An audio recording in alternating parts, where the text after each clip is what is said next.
Hi, good evening, and welcome to THFC Till I Die, your home with Tottenham past, present, and an exciting future under Ange Masterclass. And isn't it great to start the week with a Spurs win? It's fantastic. Everyone's happy. Philip's happy. I'm happy. There's no holes in my house because I'm headbutting them because I'm being frustrated with VAR or a dodgy ref's decision. But a great win, and Ange Masterclass, or as some people are saying it, a poor Everton side. Don't worry, me and Philip here as Philip is the Jimmy Hill of the channel, and he will put his points across. Well, you are, Philip. You are the Jimmy Hill. You're very controversial in your points. I haven't got his chin, though. I haven't got his big long chin. That's anything. No, we can make one for you. Don't worry. Oh, thanks. Nice. Yeah, but you are controversial in your points, Philip. So you have. Well, I can be. I'm not. If I feel something needs to be stressed strongly, I'll do it.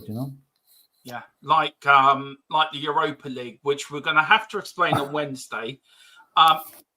You're doing bingo, so you've got out of that one. So, nice. You've got out. Me and Tequila have got to explain it with Boris. We've got three of us have got to explain that. I'm sure you'll do a marvellous job. I watched the thing tonight on YouTube explaining the whole thing, Philip. No word of a lie. It put me to sleep within 15 minutes. Right, okay. That doesn't sound too good now. Yeah. No. Philip, how are you? Good evening. Happy with the performance on Saturday? Absolutely. Yeah, absolutely. It was what I expected. Excuse me. After the Leicester performance, and I was expecting nothing less. Okay, we probably, if you had to pick a team to play, Leicester or Everton would have been one of the top three we would like to play after Leicester. But you can only beat what's in front of you, and they have caused us problems in the past, last season especially. So I thought it was a very good performance, and I thought Ange got the tactics absolutely spot on. He did. If I was an Everton fan, I'd be worried about what Sean Dyche said after the game. Yeah, it was a bit of a car crash, wasn't it? Yeah, a very much Conte type press conference. Do you think he's looking for the sack, or is he just frustrated by what he's seeing? I don't think he's looking for the sack. I think he's frustrated. I mean, if I was him, I'd be frustrated as well. Yeah. And the way they've been treated over the fair play thing, points deductions and whatever, the way the ownership thing has been dragged out forever. Yeah, and the fact that he missed half his team through injury, which it's very hard to legislate for that. So I'd say it's just pure frustration. Like he's a straight talking northern fella, and he's not going to mince his words. And he didn't mince his words, and he was right not to. No.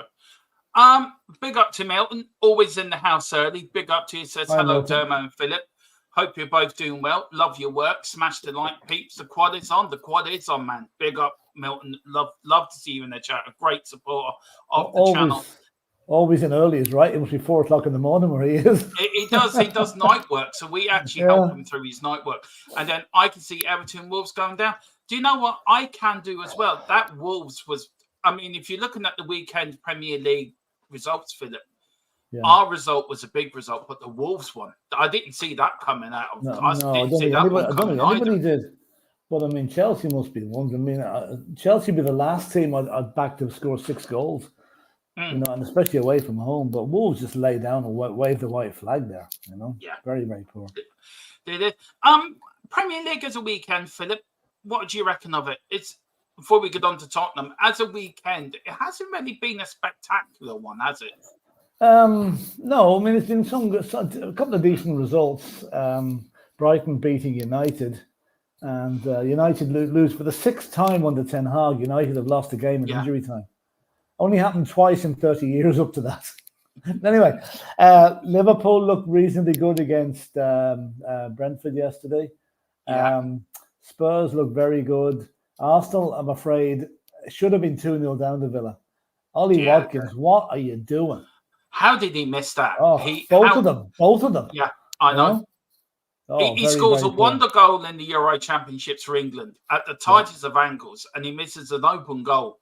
Gifted to him, really, by that Arsenal defense. I make a prediction for Villa. They're going to do exactly what Newcastle did the year they got into the Champions League. They won't be able to cope with it. They won't be able to cope with it. I don't think they will. I think they might surprise you. I don't know. Maybe they've got good players now, I have to say, but I just get the feeling that was a tester for them. If they'd have beaten Arsenal on Sunday there, then confidence would be really, really high. Now they're going to be wondering, hang on, maybe we are a one-season wonder, Yeah. Look, for me, over the weekend, I think, look, Everton was a bad result. Wolves was a bad result. Didn't see that one coming. Yeah. I think for me, Newcastle and the VAR, which you went through on ref watch as well. Yeah. I did have a look at it, Philip. How is that not a goal? And also, how was another sending off for Joe Linton? Yeah, I know. He could have broke that goalie's neck for what he did. Yeah. I mean, VAR raised its ugly head again at the weekend. I don't know why that goal was disallowed. I really don't.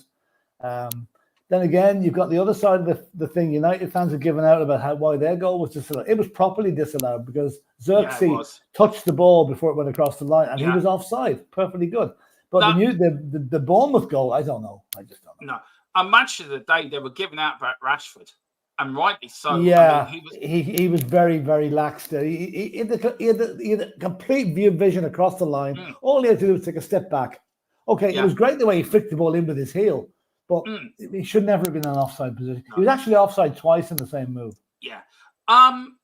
Let's go through the rest of the chat and let's go and talk about Tottenham. That's what we're here about. We've got Tequila, big up lads. Not sure if it was a masterclass. Of course it was. Everton could be the worst Prem team I've seen in many a year. Derby a few years ago made a very good point, actually. Look, where are you on it? Was it an Ange Masterclass or was it just a poor Everton side, Philip? It was a combination of both, really. Ange did get the tactics spot on. The players took their chances. But let's face it, Dermot, if the same players, more or less, had taken the same chances, apart from Solanke, obviously, on Monday night against Everton, we would be joint top of the league at the moment. Yeah. Probably would be top of the league on goal difference. But they didn't. But he made sure it didn't happen again.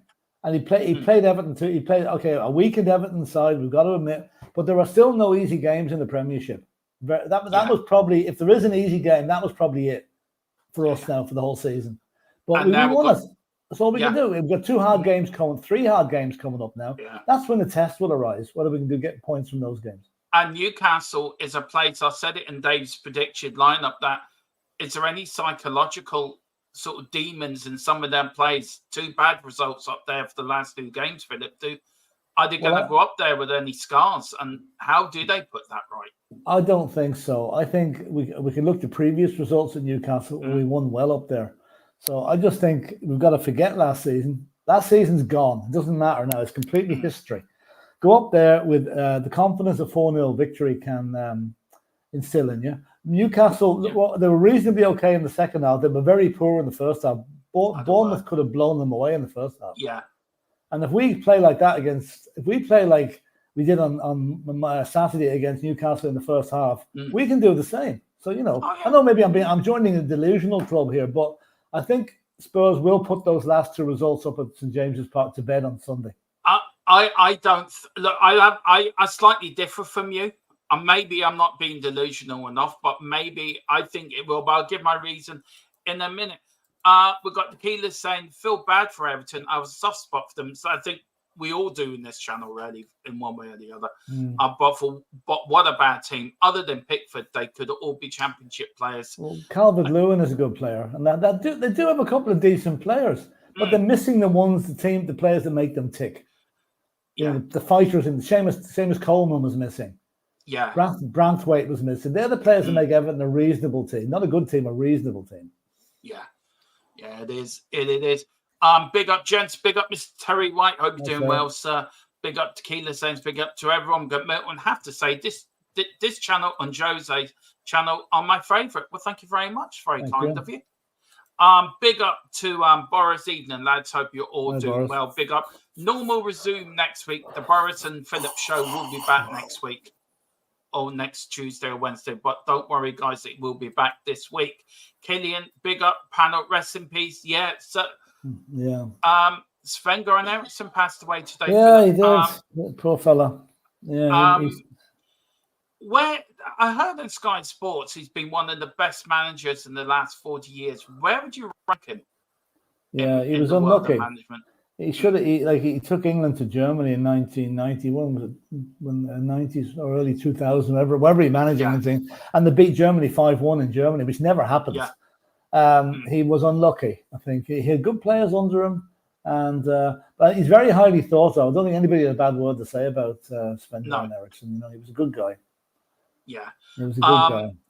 Yeah, and 2 World Cups, 2 European Championships without penalties. I think the one World Cup where England should have won was 2002 when they lost to that free kick goal against Brazil, Ronaldinho. Yeah. I think if they had beaten Brazil, they would have won that World Cup, personally.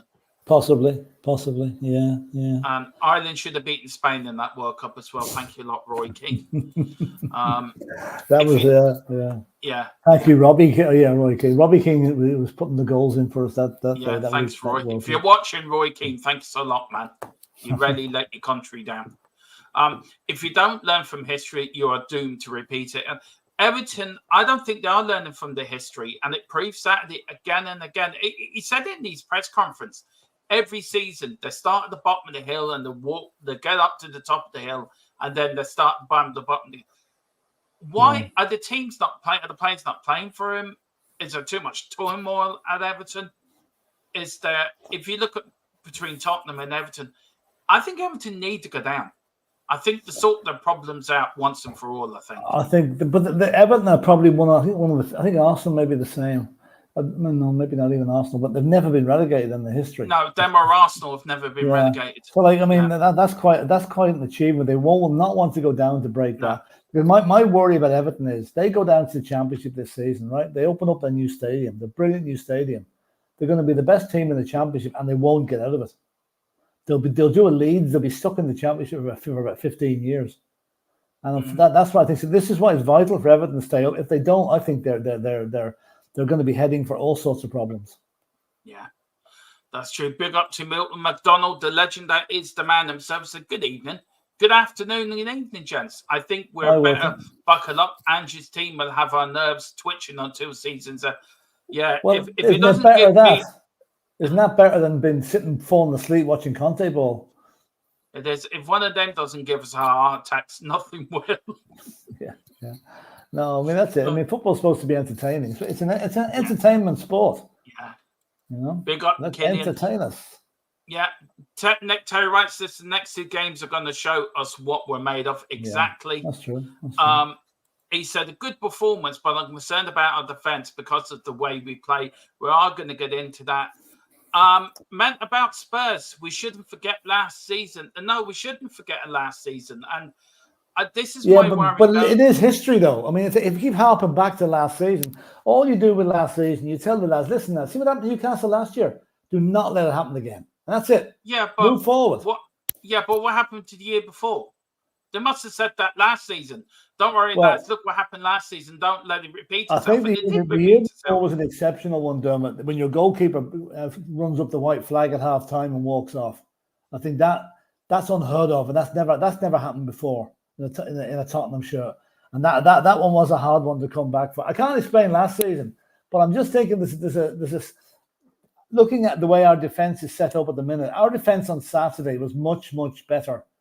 I think this new defensive coach they've got in now is starting to work a bit of his wonder on that team because we just look more solid, you know, and I'm hoping that will continue. The test will be against teams like Newcastle, where I don't think we'll be as gung-ho and play 6 attackers.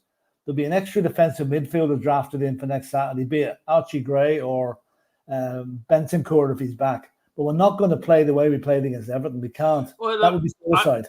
No, I'm not saying that, but I'm just thinking there's going to be a psychological blockage because of the last 2 defeats. Hang on, so let me finish. The last 2 defeats on there, because I think there will be. Because I think if you go up there and thinking, we haven't won here twice, we've conceded so many goals. It is going to play in your mind, Philip. Human nature is. We don't know how this affects. They can have all the psychologists, all the people to talk to them about it. But deep down, will it affect them? And I think it will affect them. Well, it's not going to affect the new players because they weren't there. It's not going to affect Bergvall. It's not going to affect Solanke if he plays. It's not going to affect Archie Gray. So, and it's up to, every team, I'm sure, has its resident psychologist working with the players. And this will be working overtime on this one this week to try and erase whatever happened in Newcastle over the last couple of seasons out of the way. You know? I mean, look at the times we used to go to Chelsea, right? And nobody gave us any chance. Then suddenly we go to Chelsea and we win a couple of times on the bounce. So it's got to change somewhere. It's got to finish somewhere. And I have a feeling Newcastle are not firing on all cylinders, or nowhere near it at the minute. The only Newcastle player that worries me, the two of them, is Anthony Gordon and Isaac. They're the only two that worry me. After that, we can cope with them. Spurs are very entertaining, that they are. There's no getting around that. Yeah, so strap in, lads. Yeah. We said at the start of the season, there's going to be ups and downs, but Sunday is one of their biggest challenges for them. I think it's the start of the toughest game. Maybe start a new channel, the Milton and Wilton show. There you go. Wilton says, true, Philip. I still find it difficult to watch live. I wait for the replay. Wilton never watches the game live. I can understand. I totally empathise with.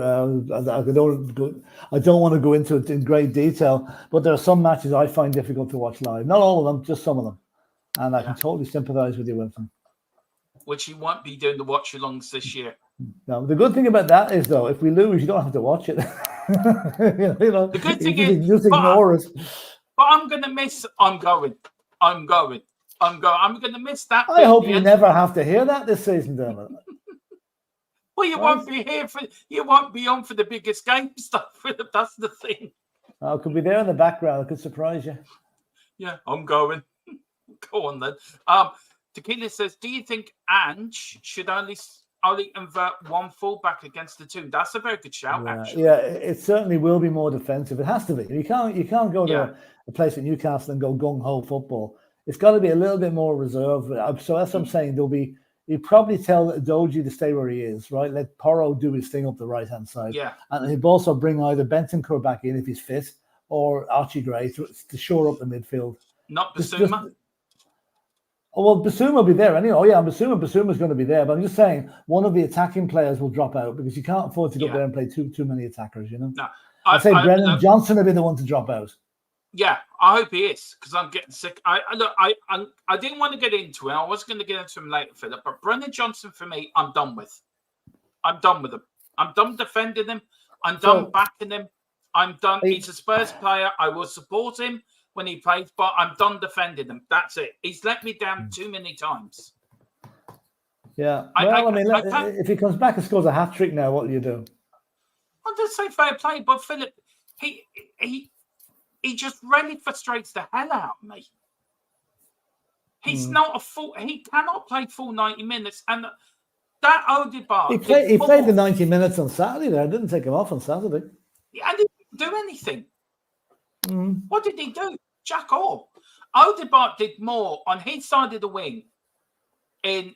How many minutes was he on the pitch for? 70 minutes? 65, I think he was on. He did more in 65 minutes than Brennan Johnson's done this season and all the matches he's played this season.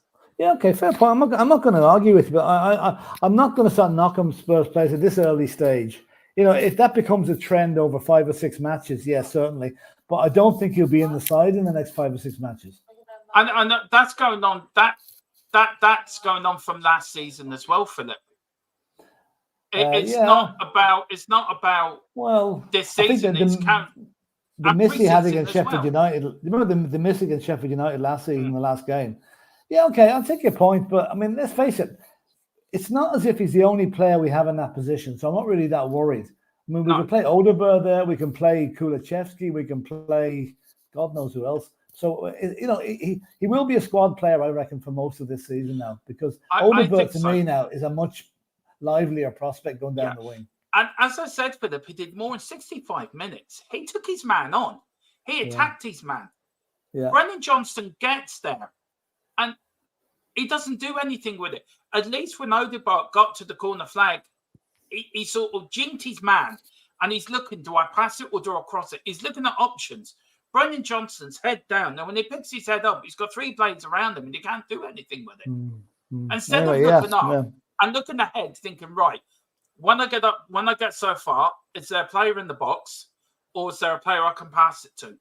You remember Tony Galvin years gone by, Philip? You can back me up with this, right? Tony Galvin used to run down that wing, but you always got an end product with Tony Galvin. Do you know what I mean? And Chris Waddle as well. You got an end product of these guys. I know it wasn't Johnson's fault that we paid 50 million for him. I know that. But footballers are late developers. But I've really backed him, and I feel let down by him, Philip. I don't feel let down by him. Because I backed him so much. But like a young lad of his age becoming a £50 million footballer, that's a huge burden on his shoulders. He's expected to perform week after week, and he's not just up to it at the moment. Now, I think he will do. Like, I mean, we could have been sitting here in 2007 or 2008 talking about Gareth Bale in exactly the same way. I remember Gareth Bale coming to Tottenham. He couldn't kick a ball straight for about 6 months. But look what he turned into. So let's hope that Brennan Johnson is a slow developer when it comes to that. And this time next year, we're saying, Jesus, we criticised him last year. He's brilliant. That's the way it can go. If he does that, Philip, I'm the first one to say, look, I was wrong. Oh, I know, but you might not be wrong, Dermot. You might not be wrong. You might just have a delayed action wrong. It may well come good yet. But I hope he does. Do you know the guy? You look at Odegaard. How many times did Odegaard, or how many times did when Burville's been playing, they're looking ahead of themselves. They're looking at 3 or 4 passes ahead of themselves.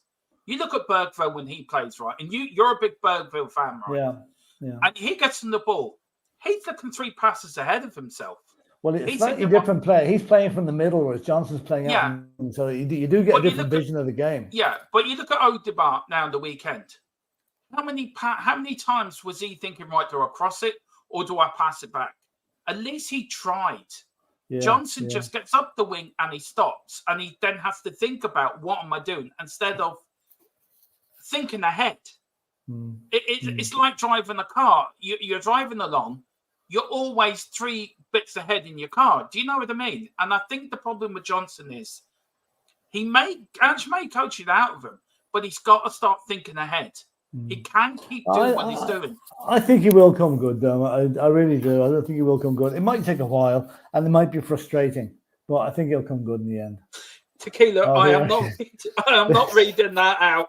It's not 9 o'clock yet, lads. Come on, don't. You could go away and play with your doll. I am not doing that. He did say to me, Dermot, you stand your ground. And then he said, no, I'm not reading that out either. You can go and piss off on that. YouTube, please, if you're not watching, go and make a cup of tea for yourself, will you, please? We have reapplied for money time to be monetized again. That might have scuppered it. That might have scuppered it. I think that has just scuppered it. If you're watching YouTube, just look away. Just put your hands in front of you first. It's Brendan Johnson he's talking about, by the way. Right. Yeah. You sure, Philip? No. No. Yes. No, are you really sure? Big up to David Shear. G'day. Nice rant, Dermot, when we were 4-0. Early doors on everyone, Derm. A lot were against Kulu too. I'm over Peeps melting down. Look, Philip, you can back me up. I've really have backed Brendan Johnson from the start, haven't I, to be fair? Yeah. No, to be fair, I have backed Brendan Johnson, and I'm just frustrated with him at the moment. Would you stop putting that in, please? Brendan Johnson, he means. Brendan Johnson. Yeah, I know, but I know what Tequila's doing here. Yeah, don't we all? You think Brendan Johnson was a panic buy? Looking back, we just sold Kane, remember? That's so true. Big up to David. Yeah, go on. Yeah. But that thing about Kulichevsky, I mean, Kulichevsky on Saturday was superb. He was. He was like Bambi on ice with the right way, skating between the players and setting up that goal for Basuma. You know, he really was. It was like, and I got a compliment from a commentary for that first goal, which I'm really chuffed over from Wayne. But it was like, I watched it again. He just did. The whole goal, the setup for that goal was brilliant. We are going to get on to that. Johnson looks scared shitless right now. He's thinking way too much. Yeah, that's the problem. He's overthinking it. He's trying too hard. He's trying too hard. That always happens. And when you try too hard, it never comes off. You got to let the ball do the talking. He's trying to do the talking for the ball, but the ball's got to do. A great Socrates told me that when I was a kid, Philip. You know? I'm just reading for one of the comments. Bye-bye, YouTube. It's been nice knowing you. Can you see the one I mean? No. Oh, you'll get to it now. Don't put it up. Don't put it up. Wayne Bonner, you bugger. Oh, is it Wayne? Okay, I can't see it. Hang on. With the 3 laughs after it. Wayne, are you trying to get us arrested? Never mind demonetized. We already are demonetized. We're trying to get remonetized. Hopefully we know soon. Well, there's the police at the door. Yeah, that was the guards at the door to pick me up. Wilton says, I think we will match everyone this season. Dermot, it seems Johnson is to you what in Walker. Yeah. Well, I didn't chuck my TV out the window, Wilton, to be fair. I still think that's the best story I've ever heard on YouTube. Damn lucky he didn't hit anybody. Yeah, I don't know if I can't remember. Wilton, please remember, what did he do? Is it one of these that he to be fair, Philip, Ian Walker was a crap goalkeeper, to be fair. Yeah, he had a crap goalie with a crap haircut. That's the best way I can remember him. Did he come in for Eric Torsfeld? Was he Eric Torsfeld? Yeah, he came in after Eric Torsfeld, yeah. Eric the Viking. Eric was a hard act to follow now, you know. Well, Eric Torsfeld's debut wasn't great. The goal he led in on his first game for Spurs. I know. Yeah, but still, he's a good keeper. Yeah. We've got David Shear. He didn't ask for the 50 million. I blame the agents. Yeah. No, I do agree with that. He didn't ask for 50 million. But if you come to Tottenham and you come to a big club, you have to perform. And look, he's performing, but he's not performing to his pure potential. His ability. He's not at the peak of his ability yet. Nowhere near it. Yeah. Love Ian Walker. His crappiness was just infectious.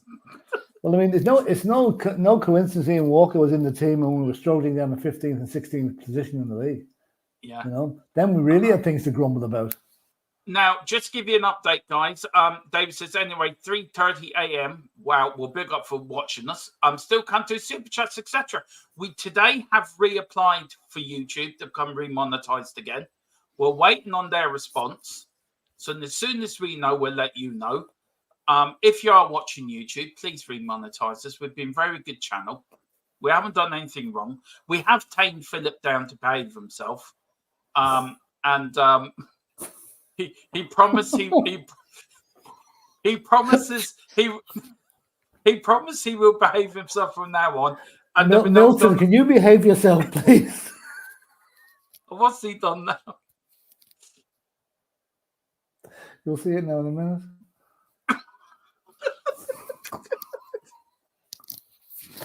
Lads, I think there's a conspiracy going on tonight there, but they're trying to get us to say something that'll be. I swear to God, right? Scupper the whole thing, you know.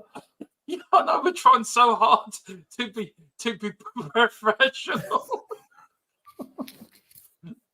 No, so we'll wait. As soon as we know, David, we will let you know straight away. And look, we do apologise. There is the Patreon. And when we know it's not the same as YouTube, I know it's not the same to you to be more interactive. And I know you don't get whatever next to your name and that, but do bear with us. We have reapplied now. It can take up to 30 days, but I'm sure it won't be that long. So as soon as we know, we still don't know why we didn't get. We still don't know why we got demonetized. They wouldn't tell us. Still not tell us. Yeah, we're still none the riser. But if you are watching with YouTube, please, you're keeping food from little Jimmy's mouth here by not monetizing us. Do you know, little Jimmy? You're living little Jimmy without no food. Come on, YouTube. Please, sir, can I have some more? Yeah. That's it. If you do refuse this, we will send the Godfather up to see you, Philip. That's you. No, okay. YouTube still hates us. No, we don't know yet. Hello, everyone. Tequila, I feel players should read the play on the pitch and act accordingly. Exactly, David. Spot on. Look, I'm not reading these out. You're trying to catch me. It's a bit like the cockle clock. Did that myself. Johnson has now competition from Wilson. Yeah, he does. I believe Ange will not hesitate to make changes. No, he won't. Tequila, get your minds out of the gutter, lads. I was talking about Brendan Johnson. Now he tells us. Now he tells us. Big up Tequila with the big smile. Big up Geordie. See you Sunday. See you Sunday. Yeah. See you Sunday, Geordie. Nice win against Everton, lads. Yeah, it is. Good day to everyone in the chat. We've got good day. Hey, Wayne Bonner. How you doing, Wayne? Simply Ace, Brennan is a substitute impact player and nothing more. The Everton game says it all. Yeah, I agree with you. I think we just lost a subscriber for some reason, Philip. Wayne says I'm innocent. No, you're not. No, you're probably not. From the League of Decency. Yeah, too much probably too much information. Tequila started. I'm just joining in. Tequila started. Oh, this is what this channel's about, isn't it? Really, yes. In some ways. Wayne's getting that morning excitement. Oh, Jesus. Lord God, what have we done now? He is. Same Wayne, he is the influencer, David. We've got Wayne Tequila. Can you put that email in the chat so I can write it down and email you tomorrow? 1 sec. Good minute. 50 million. Oh, God. Yeah, Nelly read it out. Nelly read it out. And then we've got up there, we've got here. Yeah, it's all Philip's fault. He's just so unruly and chaotic. Yeah, I know. I've got one of them things on my ankle. You know, there's those bracelets that the cops put on you when you're on parole or something. You know, it bleeps every time I say something I shouldn't. You know. Yeah. It electrocutes you. No wonder you look like Donald Trump sometimes. Anyway, sorry. Called me anything but that fella. Yeah. Well, you're wearing orange. Yeah, thanks. I'll get you back for that one. I couldn't resist that. I'm sorry. We're at home. Don't remember where we're at home, so don't remember a playing. You can see them go and just stood there laughing. Well, we were at home. Yeah, don't remember who. We were playing. He conceded the goal and just stood there laughing. Hell, I saw red. Yeah, so did your TV. Tequila says, I can't even afford my Jaffa cakes anymore. Think of the children, says Tequila. He says, plus I had a few beers at the time.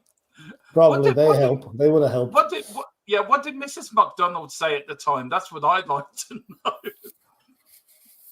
Did you come home? Where's the TV, Wilton?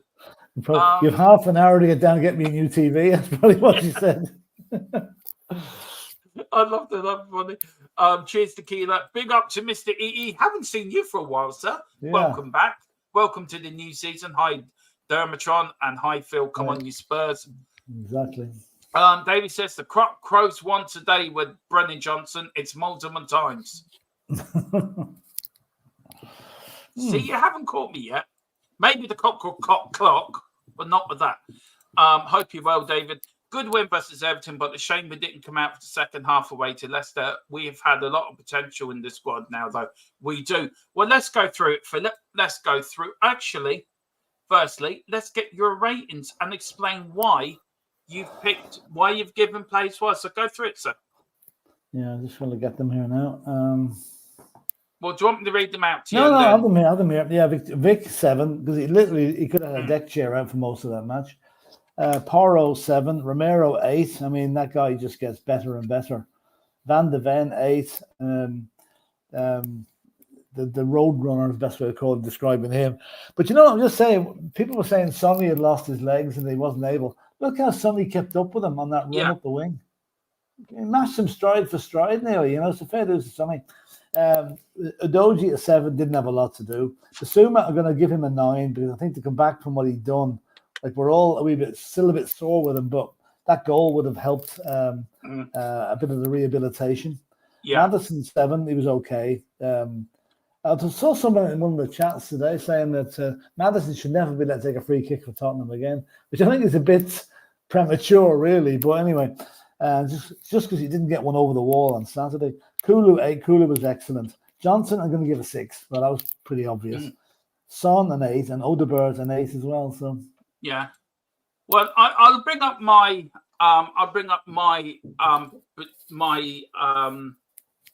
thing. Just let me move studios. Look at that. How quick can you be, Philip? Look at that. I would give Vicario 8. I give Porro 8. I'll give Romero a 9. I'll give Van der Ven a 9. That run, Philip, from his own area to the Everton area to leave it 80 yards. 80 yards he ran. Yeah. Incredible. It's incredible. I'll give Destiny 8 as well. I'll give Basuma 8.5, Philip. I thought Basuma was fantastic on Saturday. He was. And we will get into what Ange said about him. Look, I've got a question about Basuma in a minute, so we will get to that. I'll give Kulu an 8. I'll give Brennan Johnson a 5. I'll give Madison 7.5. I'll give Odegaard as well 7.5. What a debut. He done well in his debut, to be fair. And then I give man of the match to Sonny with his 2 goals, and I give him 9.5. I thought he was exceptional. He was. On Saturday. He turned up. He didn't in the second half at Leicester. Well, I noticed it did. They're both huddles at both half. And Sonny was leading that. Yeah. So the team spirit seems to be pretty good now. Yeah. So Philip, look, how can Spurs build on this performance in their upcoming fixtures now? Well, winning instills confidence in a team. So we've won a game, we've won it well. I'm sure there was a lot of not anxiety, but there was a lot of frustration after the Leicester result. Not the performance, so more the result was more frustrating than the performance, because for 70% of the game we played very, very well. It's that 30% we didn't that cost us. But anyway, they eliminated that against Everton. So now we've got to go up to Newcastle. Put last season and the season before out of our minds completely. However they manage that, just do that. New players coming into the squad, mix around the team a wee bit. Don't be quite as gung-ho. Be a little bit more defensive. And I think we can get a result up there. She wasn't home, so I had to get it. Yeah. Oh, big up. Wilton said, I think it was just a great all-round team performance. It was. It really was on Saturday. Would be unfair to grade each player in a way. Great for Biss to get off the mark. And that was his first goal for Tottenham. Yeah, in 56 games. Yeah. Now we've got David saying we need a left back, so urgent to cover competition for Destiny. Porro couldn't go forward for Brennan Johnson, and Spence at the back. Kulu helping with Boris Johnson was noticed. I'm not falling for it, guys. You can do as much as you like. They're all trying to catch me out, by the way. I know. What do you think of Kulu's performance and Jed Spence when he came on? Because he played quite well, Jed Spence. He did actually. Yeah, I mean, he's the Lazarus man of the team, really. Yeah. I mean, we've written him off completely at the start of the season. He's going to be out on loan or sold or whatever. But no, he's buckled down. He's got on with it. He's got Ange's confidence now, which is a big thing. He had to work damn hard to get that, and now he's got it. And he's going to be a good squad member for us. Now he's not going to play every game. He's going to come on the sub whenever we need him, but he's good. He's a good guy to have in there, and will probably save us 20 million from buying someone else. Yeah. Look, it's just all hell's going to break loose now. You know, when he's in the chat, all hell's going to break loose. Okay. Batten down the hatches. Yeah, David says Kulu needs to play in the middle. So where does Bentancur fit in with Sarr? I don't know. You see, I would play Bentancur, Sarr, and Kulu in the Madison role. No, I'm going to give Madison a little bit more time. I think he's showing some sprouts that he's back to his normal form. And also, I think if Madison isn't doing it, then Bergvall can come in and do it. I think Kulu is going to be a floater. I think he's going to be playing on the wing for some games and then more centrally for others. It will keep the other teams guessing because Like, he's good wherever he plays. He just lacks a bit of pace for the wing. But like, if he plays like he did on Saturday, he's undroppable at the minute.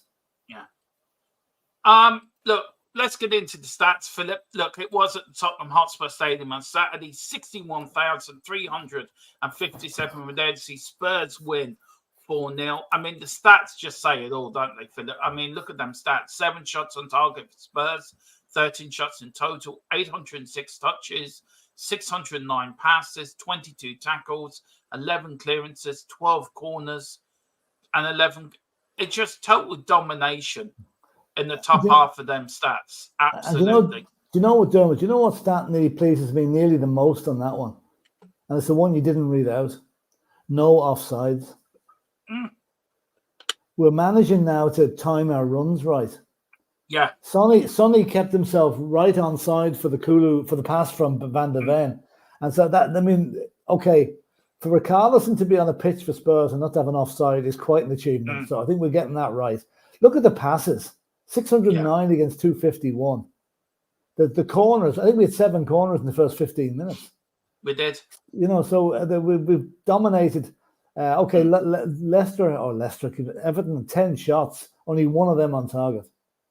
No, that was. I mean, but so, I mean, we had 77.5% possession against Leicester as well. So we do control games. We do have a lot of possession, but it's just taking them chances, Philip, and that's what we did against Everton. What we didn't do against Leicester. This was Ange's sort of view after the game. He said the performance was excellent. We looked really threatening going forward all the time, created many different kinds of chances and handled their threat really well. Postecoglou said of the team effort as a whole, we look to threat from different areas. If we are going to turn compelling performances into consistent results, that's what we have to do.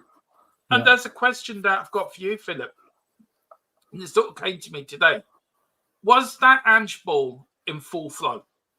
Is that Ange ball what we saw sat in that first half against Leicester and that match against Everton? Was that Ange ball in full flow?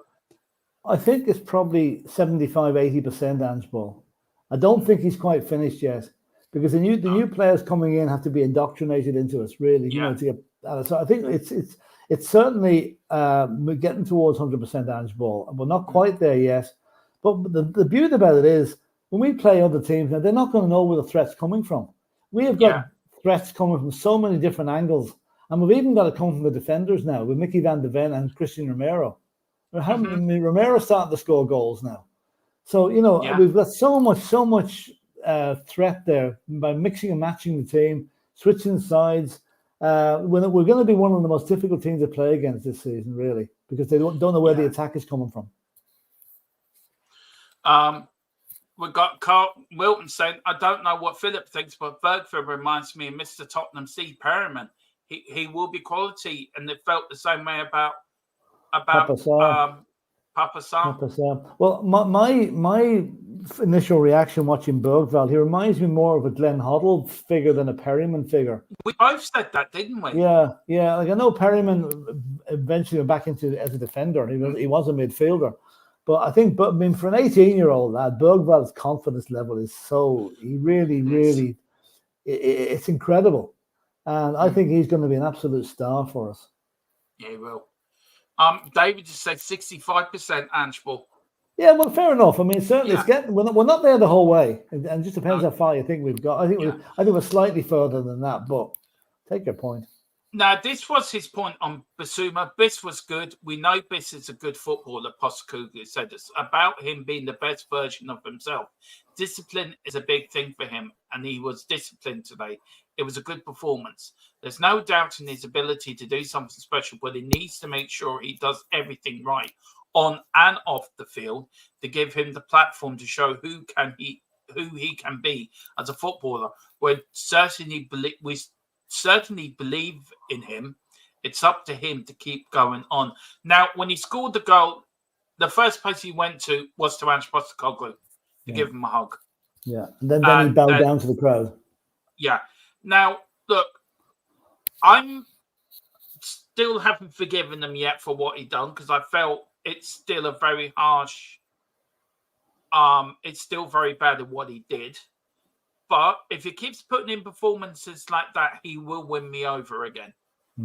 Are you were very strong. You said you were done with him. I was, yeah. I mean, I was, but then I didn't think he'd be back in the side as quickly. And to do what he did now, if he wants to win back the fans, keep doing what you did on Saturday. That's all I can say about that. I do think what he did was wrong. I think he was, but I also noticed too, he had all his family at the game on Saturday as well. So he obviously knew before Saturday he was playing to get them all there, you know. And I think there'll be a rehabilitation scenario here where he will, let's face it, if he blots his copybook again, he's gone. Yeah. There's no second chance on this one. But I'm willing to temper my thinking on him that if he plays well for Tottenham and performances like he did on Saturday, then he will win the fans around. And forgive and forget, I suppose, is the best way. My only worry is the FA might come along now with a size 9s at half an hour late for everything else and slap a ban on them for doing it. That's my only worry. But I think if the FA did do that, you couldn't really blame them for doing that because they have to set an example as well, Philip, to be fair. Yeah, but they could have done it at the same time the club did it, in conjunction with the club. Not have a drip feed thing. You know, if you're going to punish someone, do it all in one hit. Get a club ban and an FA ban at the same time, then that's at the end of it. Yeah. But he's probably sitting there wondering, and every time the phone rings, is this the FA telling me I'm charged with something, you know? Now, if that was a Conte or Mourinho, he would have been out the club. Do you think Ange is the best manager to deal with this? And I think he is the best manager to deal with this sort of situation. Yeah, I think Ange is probably, being a sort of a hard-nosed Aussie. Yeah. He's been through like, maybe his life hasn't been quite as silver spoon as Mourinho's and Conte. So he's seen the way these things can affect players. And I'd say his thinking on it was, well, he's going to be punished, which we've done, but I'm not gonna bear a grudge against him. Mourinho would bear a grudge forever if he was the manager at the minute. And Conte probably would be the same. It's all about earning respect and earning his respect back and earning his trust back. And education. Education's the big thing. But look, start with doing that. Carl says Bergville and Gray are quality. If you look at them play when they have what Sheringham had, their play looks like it slows down. They got a footballer's brain, I think, Bergville and Gray, and I think that's very good. And Sheringham was the same. Yeah, there'll be some midfield combination, those two lads, when they get going, when they get in tandem with each other. Yeah, and that's my point about Brennan Johnson. He's got to start thinking ahead. And that was my point about Odegaard. He always played ahead. He's thinking ahead of himself. Well, he is. I'm tempering Odegaard a little bit, right? He get a great first, great, no problem with that, right? I'll be looking at him very carefully over the next few matches to see, can he replicate it? Maybe playing against Manchester United or Arsenal or Newcastle. If he does that, then yes, I'll say fair dues to you. But, you know, you can be great in your first match and disappear completely in your second. So we'll see what happens. Yeah, it is. Now, we'll go on there. Sorry, Philip, we'll go on there. This was we all got scared when Van der Ven went down. We all started to hold our breath when that happened, but he was asked in the press, he was asked after the match. It's okay, we have to check, but it feels okay. The centre back told Football London, I just decided to keep going, and hopefully nobody could stop me. And nothing happened. I knew Sonny was on my left, so I kept diving at the centre back, and at the right moment, I played Sonny in. So. Look, I'm sure he's okay. I'm sure they would check him over before the Newcastle game on Saturday. He may be a doubt, Philip. I think he might be, but I think he might be there on Saturday. You know something, Dermot? I watched the replay of that incident, and I thought I saw his leg bend. I said to you, he's broken his leg. I thought his leg was gone. And I was amazed when he got up and walked back on again. It must be the bionic man, because a lot of other players would not have got through that. You know, well, fair play to him for staying on, and didn't affect his pace either. Not at all. Now, David says here, we're bang on about mental health, then meltdown on these young players. Why can't we find the middle? Look, everyone else has been, I'm going to say this now, David, everyone else has been banging on about Brennan Johnson. I think I was the only one who backed him. To be fair, I went on to Dave's channel and I've backed him on there, and Tequila will back me up and Philip will as well. I have backed him to the hill. I just feel I let down by him. And we're allowed to have that opinion. We're allowed to have here. We're allowed to have that opinion about players, and maybe we do expect a bit much of these young players, Philip. Maybe we do expect a bit much of players that they come in and breeze. They're coming to such big price tags, and we expect miracles out of them. So maybe it's our fault for putting the pressure on them at the start. But do we have a right to voice an opinion when we feel that after backing them for so long that we feel let down by that? Do you know what I mean? It's a bit like you defending, say, Roy Keane for Japan, where I say to you, Roy Keane let our country down, and you'll be saying, no, he didn't, damn it. If we had YouTube back in 2002, no, he didn't let the country down. Do you know what I mean? Do you know? Do we put a lot of pressure on these young players? Is it our fault? Is it the club's fault? Or is it just human nature? Well, I know the clubs all give lectures to the players on how to use social media, what to use and what to avoid, and what to be careful of. But if they read social media at all about themselves, like say you're sitting having a nice cup of tea, and you look at social media, you're playing for Spurs, right? And you see them calling you all sorts of useless crap, bullshit, not worth the money. Well, unless you're an absolute, I don't know, rock, it's going to affect you. You're going to think, God, that's what people are saying about me. You know, so that's why I think maybe we are to blame some of the way for some of the pressures we put on players. Probably unintentionally, because we don't think about it. But if you read a comment that was very derogatory about yourself, you would feel it. I know I would. So, man, and they're only human. They're only human. Yeah, and look, talking about YouTube is the worst for that, and how people put in comments and how it does affect you. Somebody puts in the comment about you and you're doing the show. It does. You know yourself, Philip. It doubts your confidence in what you're doing. So no, I get what David's saying, and I think we should. We're not in that position, so we don't know what it's like being in their position. But you know what I would love to see, Donald? I would love to see one match, right, where every Spurs fan, regardless where they live, didn't have any criticism of an individual player. That we all get on the same hymn sheet. I mean, I know that's never ever going to happen. It's never going to happen. It's never going to happen. But we should be aiming to reduce the mental torture that some of these players might feel reading comments about them. Like, I'm sure Jordan Pickford is getting it in the neck from the Everton fans today. The Everton team, as we saw, got it in the neck at Euston Station on Saturday, heading back. Now, is that right? Is that right? Well, you know, I know it's frustration, but when you think about it, is it right? Yeah, if they've paid money, a lot of money to go down there to watch their team, money's tight at the moment, Philip. Liverpool's not the most. Some parts of Liverpool are, they're not. Let's put it this way: the government's forgotten about them. So some areas are not as great. I know. And all they've got is their football club.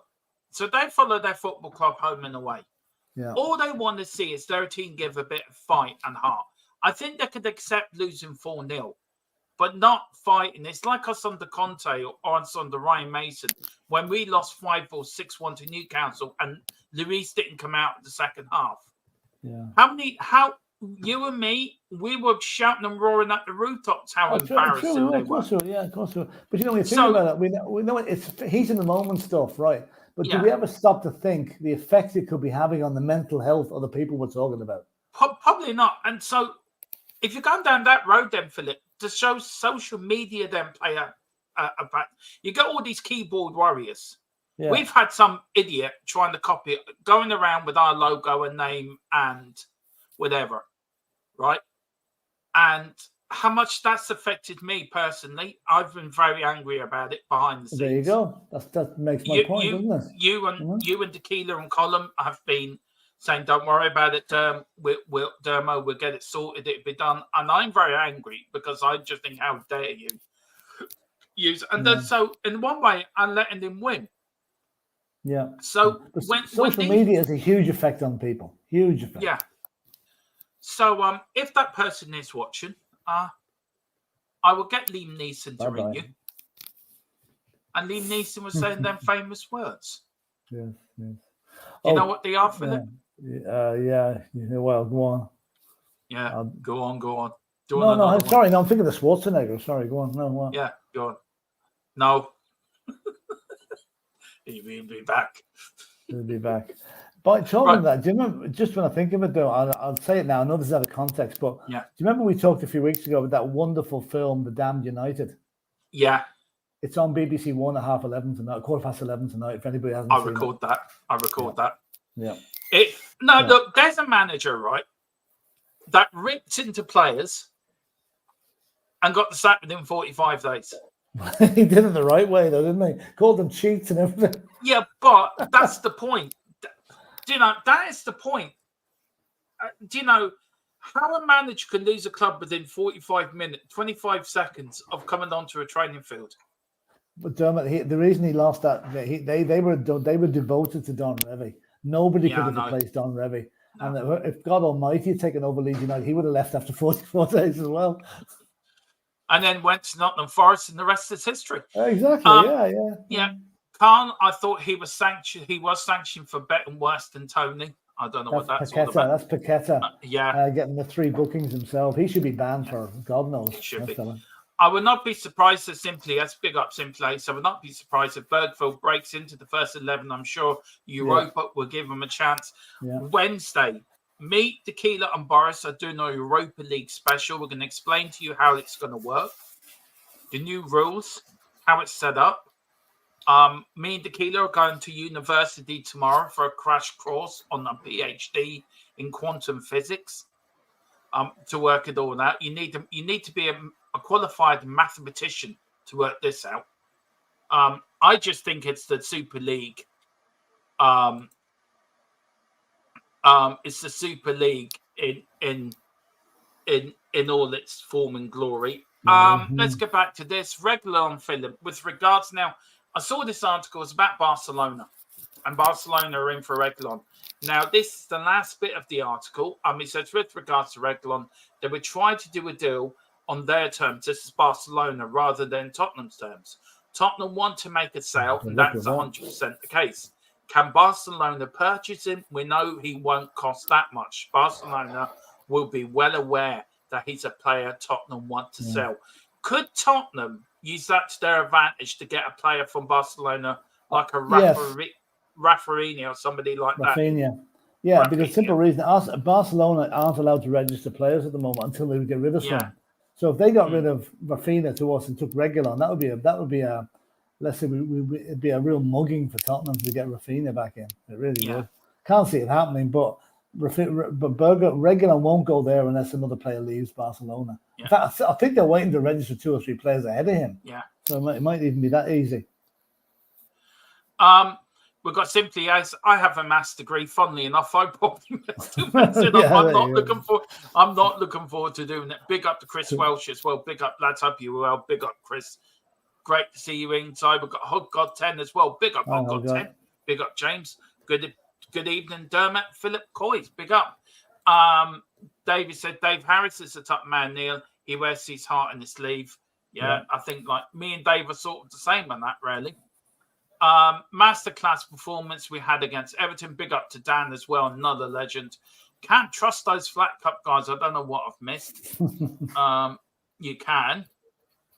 I'm so far behind the chat. Oh, here we go. I'll start from here. David says, it is the money. It's the money in the game, Derm. That influences everything. Comes down to money. David, just spot on. Absolutely. Tequila says mental health does affect everyone. Brennan Johnson leads a life most people can only dream of. Yep, that's so true.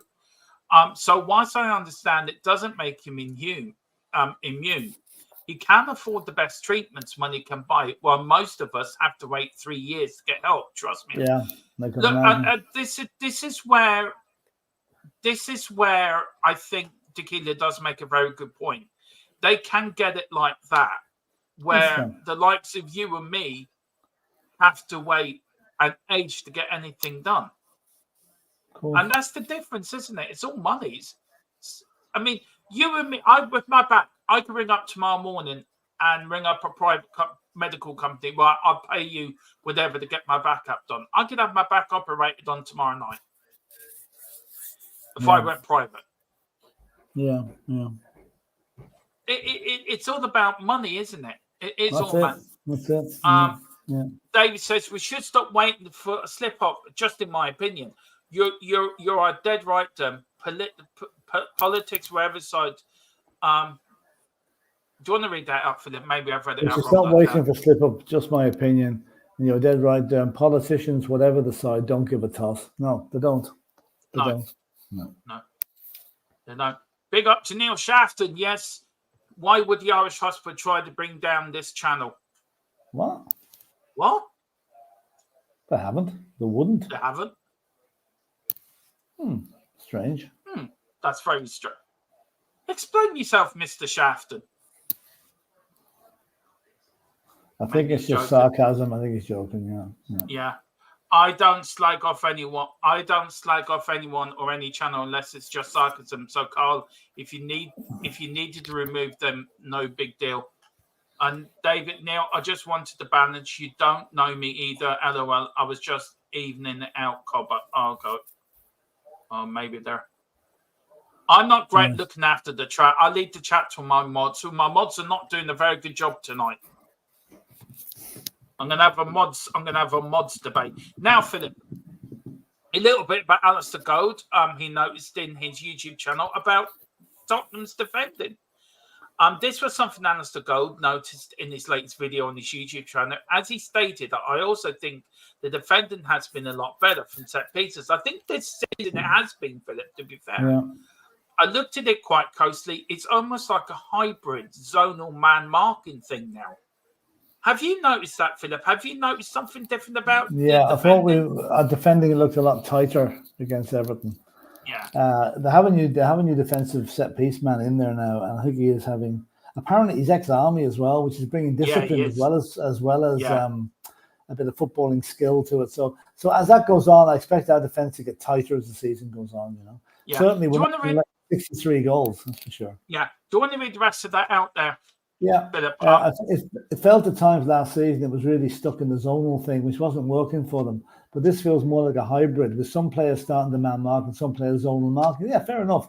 I think, unless I'm mistaken, is how Spurs used to mark under contact.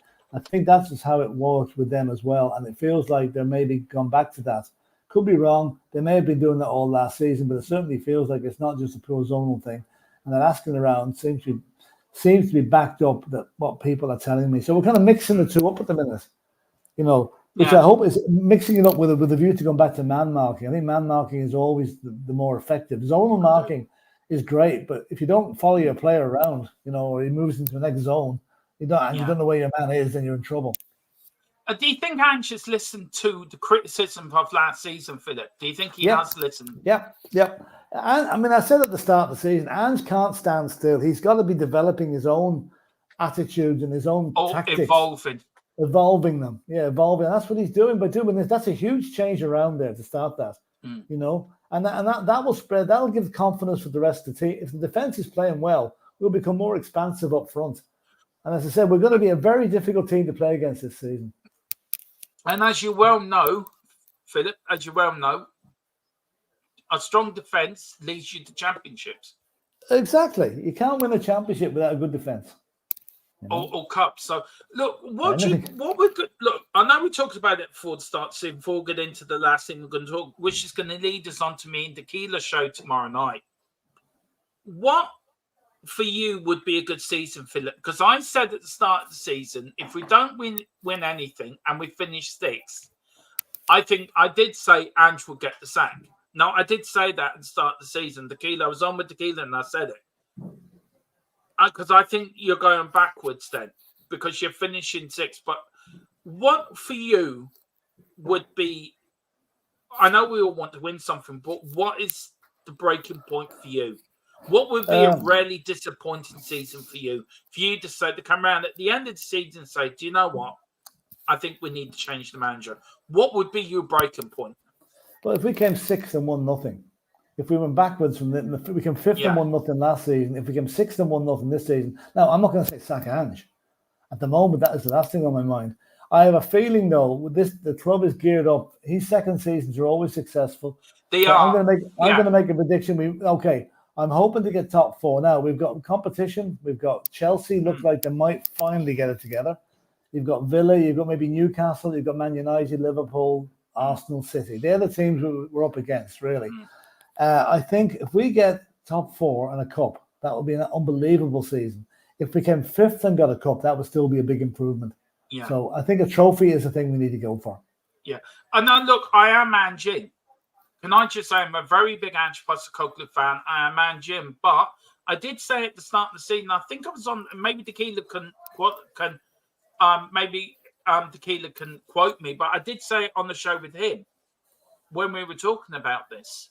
So, I mean, look, I want Ange to succeed. Ange does always succeed in his second season, Philip. But did he paint a rod for his own back when he said in a press conference last season, I want to be challenging for the title? No. Is that realistic? Is that realistic this season? Why not? I mean, you can't say, I'm going to be challenging for mid-table. You'd be classed as a defeatist if you said that. So why not come out and say you're going to be challenging? Okay, they might say, look at that fella's talking rubbish. But I mean, he's sowing the seed in the player's mind. This guy wants to do something for this club. This guy wants to succeed, and it's up to us to help him do it. Okay, we'll probably fail. We will fail. We're not going to win the league. Yeah. But you might as well put the illusion out there and get fans talking about it.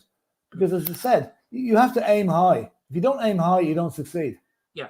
Now, that was a big thing for Bill Nick, wasn't it? If you don't, if Tottenham like it's not in Europe, then he had that quote, if you aim high, if you fail. And do you know, there was a quote from Bill Nick, we'll find it.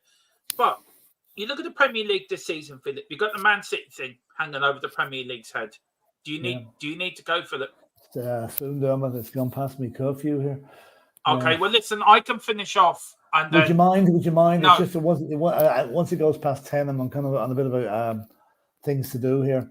But listen, I really enjoyed that show. That was really good. And thanks, lads, for the interaction. It was brilliant tonight. It really was. It really was. Okay. Some of it now was a bit risque, but we'll pass on that, you know. I hope that YouTube weren't watching. All right. Listen, you're back on Thursday, Philip? Thursday, back on Thursday, Yeah, back on Thursday. We'll speak to you then. Maybe Philip might do a pre-record or in between them, guys. He will be getting out. Philip, what you got coming up this week very quickly? You got your history pre-record coming? Well, a history of pre-record for Newcastle coming, and obviously doing the watch-along on Sunday as well. We'll be doing the Europa League on whenever. And then draw on Friday. The draw on Friday, and the transfer market, the last day of the window on Friday evening. So it is. There you go. So we've got what that come. Thank you for Tequila jumping in to help me finish off. The substitute has come on now, so I can drop off an early bath now. Okay. Yeah. Right. See you later. Right. Bye, Tequila. See you later. All right. Bye. Hi. Bye.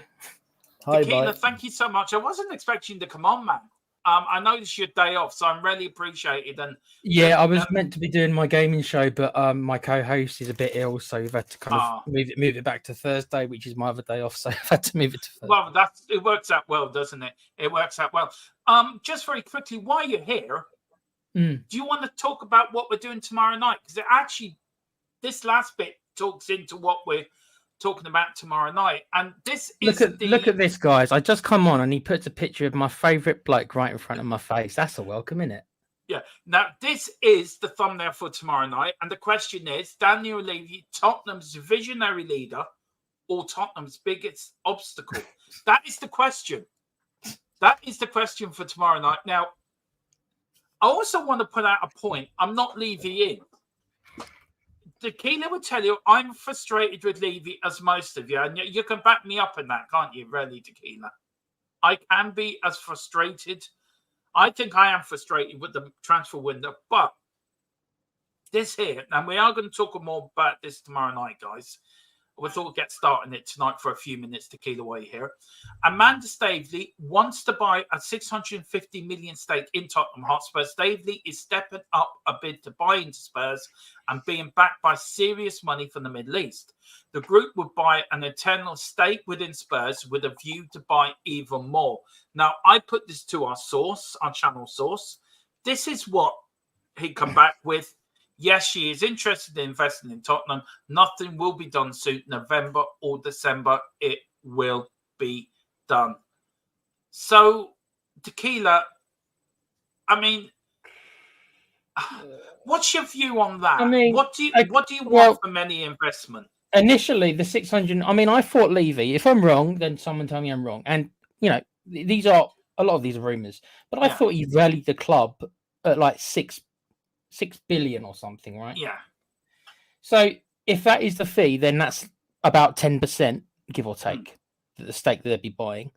Is that enough to give her power? I don't know. It won't give her much. It'll give her a say in the scheme of things, but it won't be that much. And also, I know your sources said that maybe it will lead to more. So it's the more part that I'd be interested in. Maybe she's going to invest his money, and this is her way of getting her foot in the door, so to speak, and that's what it is. I'm the only reason I'm skeptical of it is nothing to do with our source, because he's normally pretty accurate, but because we have been here quite a few times over the years, and it's never quite transpired. Let's be honest. So until it happens, I'll remain a bit skeptical. It could be that she's interested in doing it, but her being interested in doing it and Levy agreeing to it are two different things. Yeah. So we'll have to wait on that one.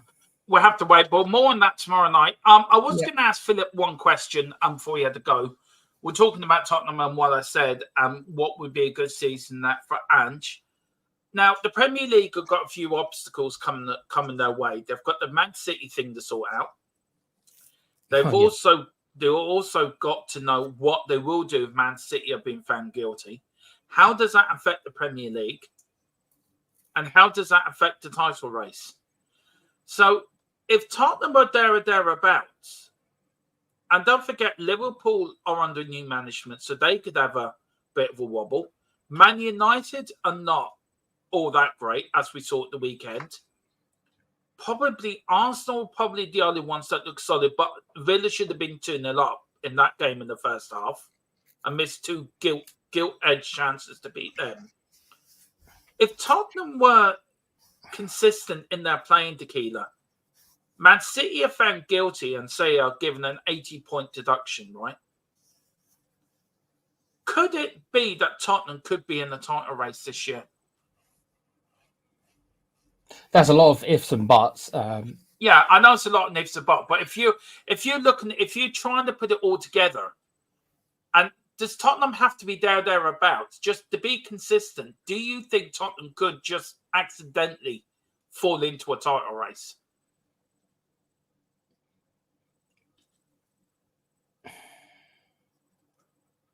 I think something amazing would have to happen in the next 7 days, transfer-wise, if I'm honest. I agree with you on that. With the squad as it is. Yeah.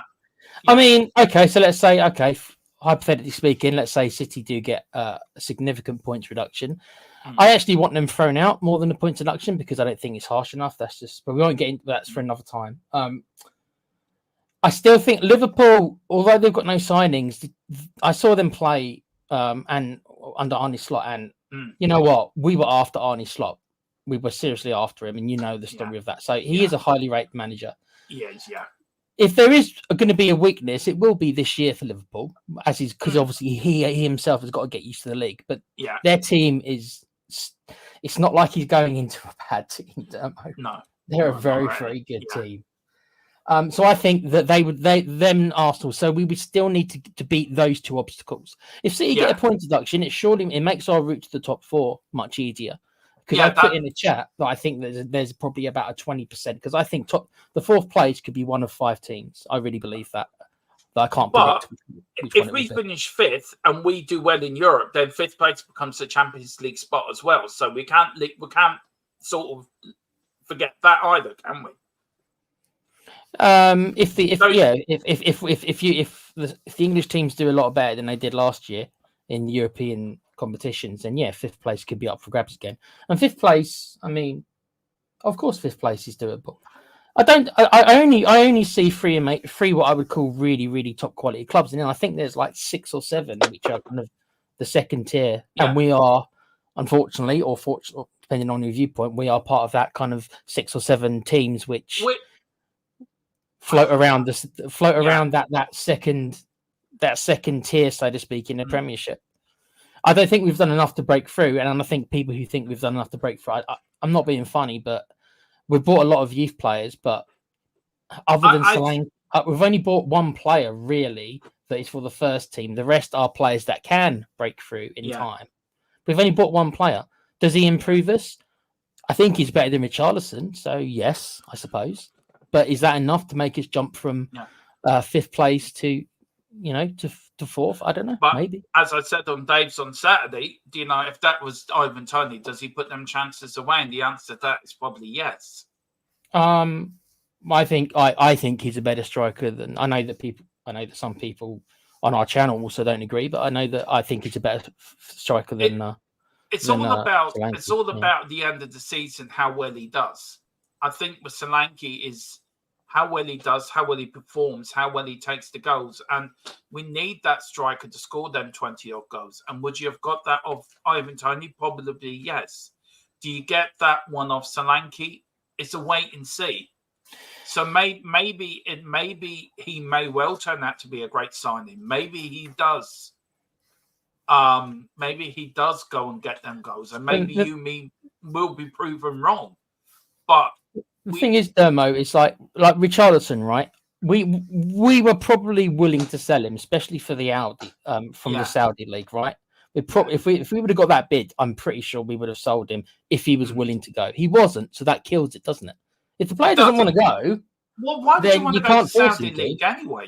Why would you want to go to the Saudi league? You don't. Well, there's only one reason, Dermo, why anyone goes there, and we all know what the reason is. But more credit for Richarlison, right? I got nothing. I don't know the lad personally, so anything I say is just him as a player, not him as a person. Fair play to the player that he cares about more than just money. Obviously, he's proven that, and fair play to him. I always said Richarlison was a big fish in a small pool at Everton. When he came to Spurs, he was a small fish in a big pond at Tottenham. I've always said that about Richarlison. Nothing against his attitude, nothing against his commitment, nothing against the way that he puts his heart and soul into it. But he isn't an out-and-out striker. He isn't going to get you them Harry Kane 20, 25 goals a season. And we missed that last season. If we had Harry Kane last season, we would have got top four quite easily, I think. Yeah, we would have. And there's no doubt in my mind. And the thing is about Richarlison, though, is that I questioned the buy when we first signed him because I didn't think his record was 13 goals, and I just thought to myself that for 50 million, I think you got to be asking for more than 13 goals. You do. That's what I thought. And also very quickly here. We will end up soon, guys. Sorry, I didn't mean to go on as long as we did, and I apologise, Tequila. But we've got more. Sorry, mate. I'm free now, so I got nowhere to be now. So I'm free. Disappointed we didn't go for Matt O'Reilly. So am I. I think Matt O'Reilly would have been right. Okay, so there's a rumor going round, and I'll state it as a rumor. And I know people say we don't do rumors. This is why I'm stating it right now. Yeah. Okay, so take this with a very, very large pinch of salt. There's a rumor going around that he fell out with Ange. Well, maybe that's true. And that's the reason that we haven't gone for him. That's the rumor is that he fell out with Ange, and that's why Ange hasn't gone in for him. That's the rumor. I told you, take it with a big pinch of salt. Yeah, maybe that's true. I mean, Ivan Toney was turned down by Arsenal. So do we trust Ange that he saw something in Solanke and he saw something in Toney, thought, hang on a minute here. For the benefit of the squad and for the benefit of the club, maybe Solanke's a better fit for us than Toney is. If that was a Conte and Mourinho, they would have gone for Toney. The hell with his attitude. Let me bring this to you, right? And some people might not agree with this, okay? If we're really, really, really a big club, we've got this brand new stadium, Levy's given us all this BS, which he has, about how we're going to be competing. Is it crazy of me to think that we go for Solanke and Toney? Is that such a crazy idea? I said it as well, Tequila. We could end up getting both. I did say that. And I think the thing is, that's what I mean, Dermo. Like if we were really, really this big club that Levy says we are, why can't we? But how do you fit in two big strikers into an Ange system? Well, what you do is that you try to move Richarlison on, and we don't know if you're going to take a loss on him because we overpaid for him. But let's say you get, what would you say Richarlison's worth is now in the market? 30 million? I wouldn't 25, 30 million at a push. Right. So we've taken a loss on every player we've sold, with the exception of Skippy, because he was homegrown. And by the way, that was a great piece of business. Whoever it was who did that, Lange or Paratici, or maybe even Levy himself, getting 20 million for Skip was damn good. So that was good. And our outgoings generally have been good. But Højbjerg wasn't a great deal. We took a loss on, I think that we should have got more for Højbjerg. And you can say Emerson, we should have probably got more for him considering what we paid. So we have taken a loss on players. So Richarlison, if we can get 30, if we could have got 30 million from a non-Saudi place and moved him on and used that money to pay for Tony, who would have been what? He's got 1 year left, 40 million maybe? 45 million. Right then, so that's a 10 million. I know it sounds like I'm playing FIFA, and I understand it's not as simple as that. On top of that, he now wants to go to Saudi. He wants $250,000 a week on wages. No team's going to pay him that. No, and he's not worth. He's not. What you mean, Tony? You mean Tony? You mean Tony? And that means he want to go to Saudi, who are after him. He's going to get. If he's in it for the money, then fair enough. I don't want him at my club if he's in it for the money. If he's not in it for the club, and he's not in it for the pride to wear the shirt, and he's not in it to win something. He's just there. Well, I want $250,000 a week. I mean, there's only so much money you can spend in a lifetime, Tequila. And no player's worth $250,000 a week.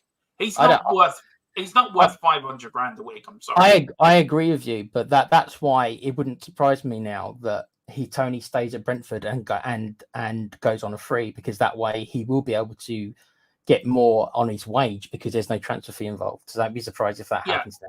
There's only 3 players in the world I think are worth that much money. Harry Kane is one. Yeah. I think that winger from Real Madrid. What's his name? Mbappe. Yeah, he's another one. There's a winger at Real Madrid as well. He's Brazilian.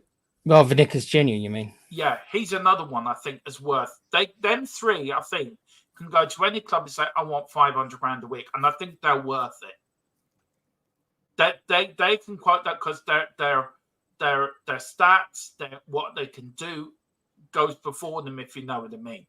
Their reputations and their stats prove they're worth that amount of money. Ivan Toney not worth that type of money, and he ties himself out of moves. He has. That's why I think he'll probably end up going on a free, because then he'll be able to dictate it. But I mean, I agree. I didn't particularly want Tony either, but this is why we found ourselves a little bit scraping at the barrel. And I know there's people in the chat who like Solanke, and that's fair enough. We overpaid for him. I think everyone will probably agree we overpaid for him. But I keep bringing myself, like, if we're really this big club, is that really the best we can get? And I feel that if that is the best we can get, then we need to all lower our expectations, stop this big club stuff, which I don't like saying, because there's being a big club and there's acting like a big club.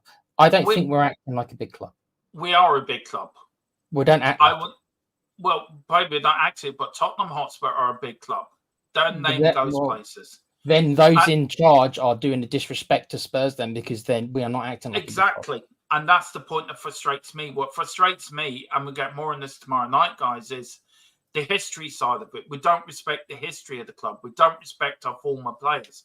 Though, saying that, they did pay for Jimmy Greaves' medical bills when he fell on hard times and he became very ill. Tottenham covered all of them for Jimmy. We did look after other players as well, the 60 double side that we've helped out and paid for medical bills. So there's a lot that happens behind the scenes that Tottenham don't put out in the media. And maybe Levy should put that out. Maybe people might see him in a different light if he put out all what he does do for the club for former players. And I think it's ridiculous that we don't put out that we do help a lot of former players that fall on hard times. I know we've even been behind helping Paul Gascoigne in some way, shape, or form. I don't doubt that we haven't done anything. I mean, I keep thinking this is how my mind works. I'm sorry. No, but the point I'm making, Tequila, is maybe Levy makes a rod for his own back because of all the bad stuff he does. The sacking of managers, not backing managers, not buying for 3 transfer windows. And maybe all the bad stuff he does, maybe all the good stuff he does that he does do for the club, maybe gets forgotten because maybe the bad stuff he does and the ill judgment and the bad decisions outweigh the good stuff he does. Do you know what I mean? And I think he's got to, if he says he's a custodian for the club, well, look at other owners. Look at Martin Edwards, what he did at Manchester United. He didn't forget the history of Manchester United. He embraced it. You look at the owners of Liverpool. Mate, a lot of Liverpool fans want them out, but they embrace the history of Liverpool. You look at Newcastle. Haven't won a trophy in God knows how many years. But the owners have come in and embraced the history of Newcastle United. Enoch and Levy have come in and they just see it as a money-making exercise. They see it as a way to make more money. Instead of saying, embracing in the club's history, embracing in what Tottenham is, embracing in what the Tottenham name means to people.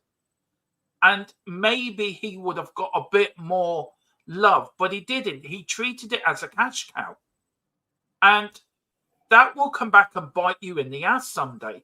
And we haven't backed managers. We've sacked managers. I know we've backed Ange over 300 million with transfers. But how many of them players are Ange players? We don't know. We don't know. So I think, and I agree with you in some of the ways, Tequila, that Levy doesn't makes a rod for his own back, I think. I really do think he makes a rod for his own back. I mean, the thing is Levy, like I said, he's made promises to the Spurs fans, and in hindsight, he should have shut his mouth. Because if he wouldn't have bigged up the whole thing with the stadium, then I think that wouldn't have raised fans' expectations. Again, he's raised fans' expectations, and whether you like it or not, he has not followed through with what he promised. He said we're going to be competitive. We're not competitive with the top three. We're competitive with the fourth place mad dash that happens every year, right? But more often than not, okay, especially nowadays, unfortunately, Arsenal now finish above us. I know they didn't for a long time. I understand that. But ever since we've had the stadium, Arsenal generally have been better than us. The City thing is where I have a little bit of sympathy, because I don't think most clubs can't compete with City because of the unfairness. And I agree with that. But we're not finishing second every year either. We did it once. Do you understand? We're not. I do. And you know, we should probably be that fourth place team who every year is in that kind of title race, along with Liverpool, along with Arsenal. We should have probably solidified that place, and we haven't. So does that mean then it's look? I want to finish up the stream because it wasn't really meant to get into this, and we sort of got into it a bit early, but it shows that where me and Tequila are coming from, because I think that there is a good debate here for tomorrow night, guys. We are on at 8 o'clock tomorrow night, so please join us for that. The last thing I will say in it, Tequila, and then you can have your last word, and then we'll end up the show. Is it a case of bad planning? Is it a case of getting the wrong people for the wrong job, but now he's got the right people in the right place? It's a bit like a jigsaw. Did he get it wrong? And we have got the Champions League finals. We have got to semi-finals. We have got to League Cup finals. So for a kick here or a kick there or a decision here or a decision there, we could have won the Premier League twice. We could have won the Champions League. We could have won back-to-back League Cups, and we could have won a couple of FA Cups. So does luck play into it as well?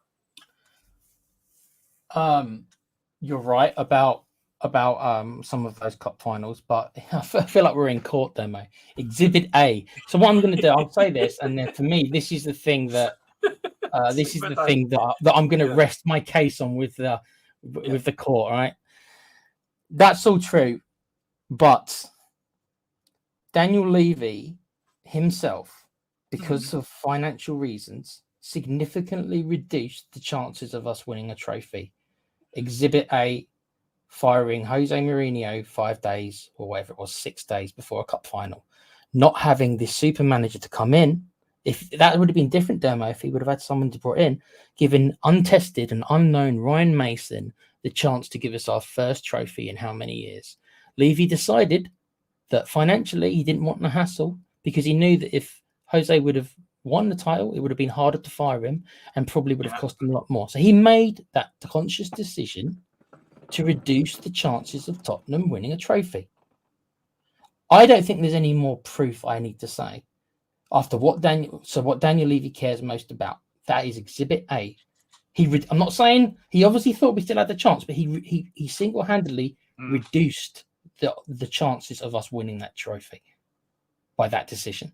Right. So on that point, David makes a point. Big up the card. Everyone smash and like and subscribe. Yeah, we are only 80 away from 90 away from 2K. So come on, guys, let's get there before the end of the international break, and then we're hopefully to hear back tomorrow from YouTube to be remonetized. So please keep it clean in here. COVID hit us, and look, we are. There was a question for that tomorrow night, David. So do join us tomorrow night, 8:00. We are going to, and that's one of the questions I got for Tequila. I'm looking forward to this tomorrow night, Tequila, because we've had a good debate. But can I just prove something? We've had a respectful debate. Oh, just you wait till I get backstage. Then I'm going to be calling you every name under the sun. I just don't want to get it demonetized. Joke, but guys. No, do you get my point though? I do, yes. And I think you can have a debate like this and be respectful. And we've just proved it. We come from two. Look, I'm not Levy in, but I'm not Levy out. I'm Levy in the middle, where I will criticise him when he needs criticising, and I will defend when he needs defending. But at the moment, I'm very underwhelmed with this transfer window. Now, Philip said to me today, wait to the end of the window, Dermot, which he's got a point on that. Yep. But why do we have to wait to the end of the window? Why can we not do our business early and get all the players we want in early before pre-season or before the start of the season, get Ange to work with the new players, and then we don't have to worry before the end of the window if we're going to buy somebody or not.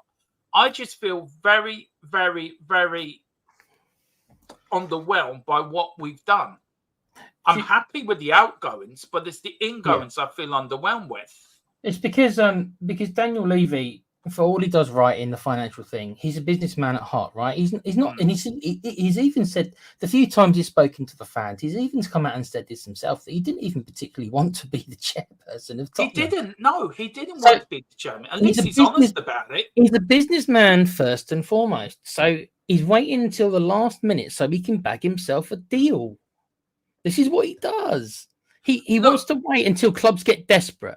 The selling clubs, look at Ivan Toney, for example, right? You know as well as I do that Brentford is much more likely to take a much lesser bid on the last day of the window than they are at the start of the window because they don't want him to go on a free next year. And we know, and our source told us what's going to happen with Ivan Toney at the end of the window. 3 clubs are going to put... It makes sense from a financial standpoint, doesn't it? Yeah. But does Joe Lewis have a say in this? I feel Joe Lewis is getting away with this scot-free, you know. Levy seems to be the face of Tottenham. But is it more Joe Lewis than Levy? Dermo, Joe Lewis is on it. I mean, if I'm Joe Lewis, I'm on my yacht with beautiful women half my age. On all the substances under the sun, I'm going to get myself in trouble. And I don't care about much because I'm in my final years and I'm going to enjoy my money. I don't think he particularly cares. He just hands it off to Levy and says, "There you go, buddy. It's all yours." Do you think he plays any kind of role at all? Do you think you and me could? Look, it's going to be interesting tomorrow night. Cold, right? Look, if you got cold, it's right. Actually, he doesn't know it's Monday. He doesn't know what day it is. No, he's probably in somewhere. He probably doesn't know what he got done for in court. He doesn't know. He's hanging out with Joe Biden. Yeah. That's what. Oh, don't you start. Don't, Tequila. You're getting demonetized again, man. Don't even start there. You can't. What a world we live in where we can't talk about Joe Biden without getting demonetized. Deary me. I know. Anyway, it's Harris for president in the United States. In my looks that way. Yeah. I hope so. Can you imagine 4 years of dithering Donald Trump? I'm not American, so I feel bad for the American people, but it's entertaining to watch. Let's be honest. But we're going to end this with some before we get into trouble. Yeah. Some say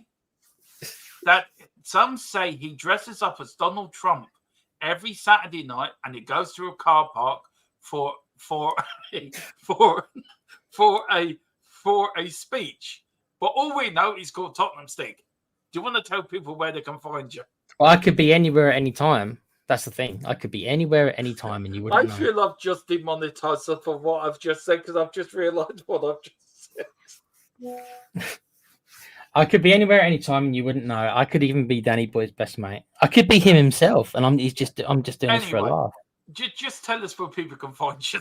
Yeah, you can find me obviously on this great channel. Yeah, David's right, a third of his age. Yeah, what did I say? Half his age. You're right. It would be a third. It'd be a quarter of his age, probably. To be honest. You can find me on this great channel. Me and Dermo will be around tomorrow, and as I think Dermo's already said, me, Dermo, and Boris on Wednesday will be trying to explain the Europa League to everyone. I use the word trying because that is the word. Mm-hmm. Hopefully Boris has got his hat on because me and Dermo are just like we have no idea what's going on. Yeah. And then on my channel, we were meant to do a show tonight on the Play Pouch, which is my gaming channel, but we've had to put it back to a Thursday because my mate's ill, and that just covers video game industry. Theplaypouch.com if anyone wants to join. Thank you. Right. I've got a bit of news coming. Solomon is a Leeds player. Reckon it will be done tomorrow. Loan for a season. No obligation to buy. So Solomon is on his way out of Spurs. The Spurs looking at Gomez at Wolves. However, the asking price is way over what Spurs are willing to pay. Deal is off. So that is just broke by our source. The deal is off. Becoming more likely that the window is closing for Spurs unless a target arises last minute. So that's fine.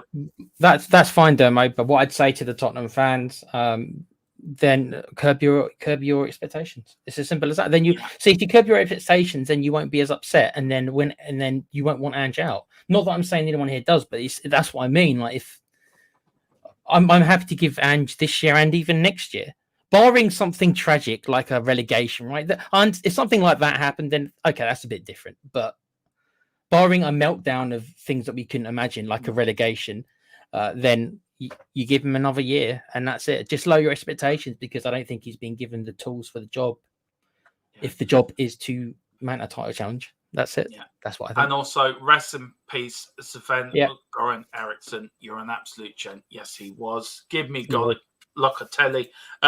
God says smoke and mirrors as usual. That's all that is. So we'll find out. Carl, bless you, Carl. I hope it works out for you, Carl. That's all. Yeah, same here. Gomez, 80 million. No, thank you at all. Simply yes. Great show, lads. Take care. Also, everyone in chat. We are back tomorrow night with the show. This is what it's called. It is called Daniel Levy, Tottenham's visionary leader, or the biggest obstacle. We'll find out. And I hope you like the thumbnail as well, Tequila, because I tried to do it. I like the thumbnail other than the right hand side of it. I could do without that part. What, him standing there?